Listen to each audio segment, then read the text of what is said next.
In the summer of 1944, as the skies over Europe filled with the thunder of piston engines and the final battles of the Second World War approached, a new and unfamiliar sound began to echo along the English coast.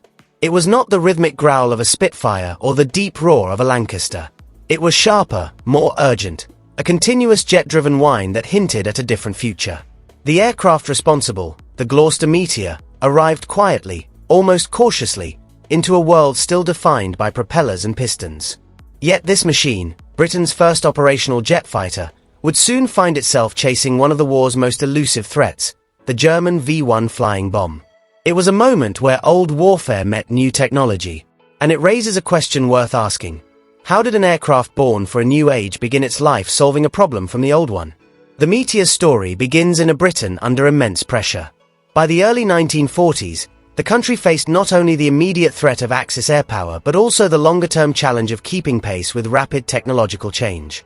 Across the Channel, Germany had already flown the Messerschmitt Me-262, the world's first operational jet fighter, even if it arrived too late and in too few numbers to alter the course of the war. Britain could not afford to fall behind. The development of jet propulsion, led by engineer Frank Whittle, had already laid the groundwork. What remained was to turn theory into a reliable combat aircraft. The Gloster Aircraft Company took on that challenge. The Meteor's design was pragmatic rather than radical. Unlike the sleek, swept-wing jets that would come later, it retained straight wings and a conventional layout.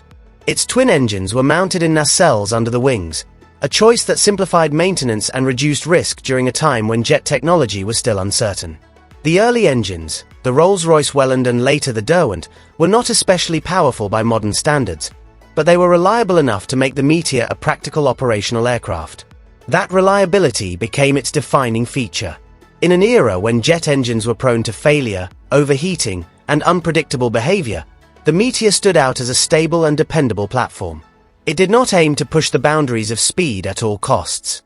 Instead, it offered something equally valuable: consistency. Pilots transitioning from piston aircraft found it manageable, even forgiving. This was not a machine that demanded perfection. It allowed adaptation. Yet the Meteor's first true test was not against enemy fighters.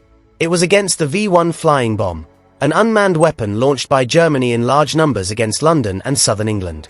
These pulse-jet-powered missiles flew at relatively high speeds and low altitudes, making them difficult targets for conventional fighters.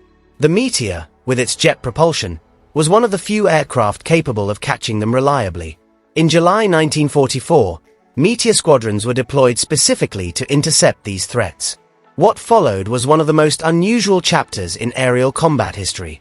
Pilots quickly learned that destroying a V-1 with gunfire was risky due to the possibility of detonation. Some developed a remarkable technique, flying alongside the bomb and gently tipping it off course with a wingtip, causing it to crash harmlessly. It was a delicate maneuver that required precision and nerve, turning a cutting-edge jet into an instrument of almost surgical intervention.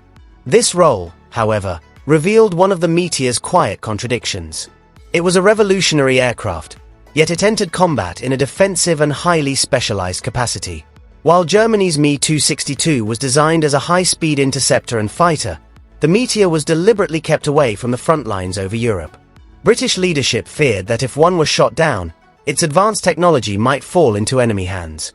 As a result, the Meteor's wartime contribution, though important, remained limited in scope. There were also inherent weaknesses.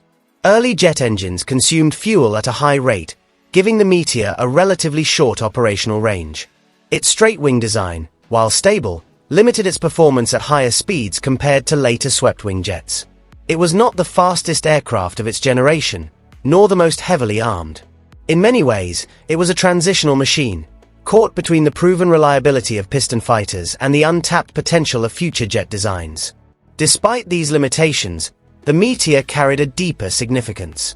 For the pilots who flew it, it represented a glimpse into the future. The experience of jet flight was fundamentally different. The absence of propeller torque, the smooth acceleration, the unique sound, it all contributed to a sense that aviation had crossed a threshold.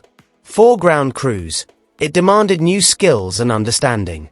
For the British public, even if they rarely saw it, the Meteor symbolized resilience and innovation at a time when both were desperately needed. After the war, the Meteor found a second life that would ultimately define its legacy.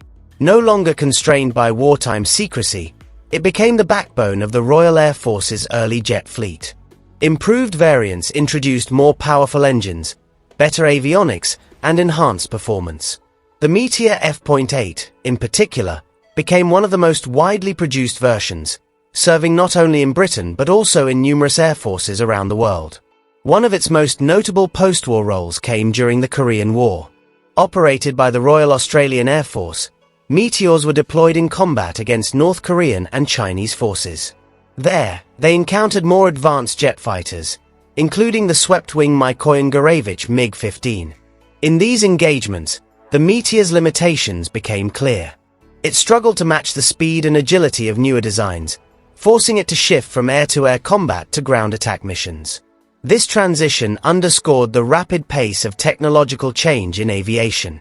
What had been cutting edge in 1944 was already being outclassed less than a decade later. Even so, the Meteor's adaptability ensured its continued relevance. It served as a trainer, a reconnaissance platform, and even as a night fighter. Its stable handling characteristics made it ideal for preparing new generations of pilots for the jet age. In this role, it became a bridge between eras, carrying the lessons of the past into the possibilities of the future. For the Gloster Aircraft Company, the Meteor was both a triumph and a turning point. It secured the company's place in aviation history and provided a foundation for future projects.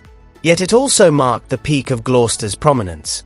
As larger manufacturers and more advanced designs began to dominate the industry, Gloster's influence gradually declined.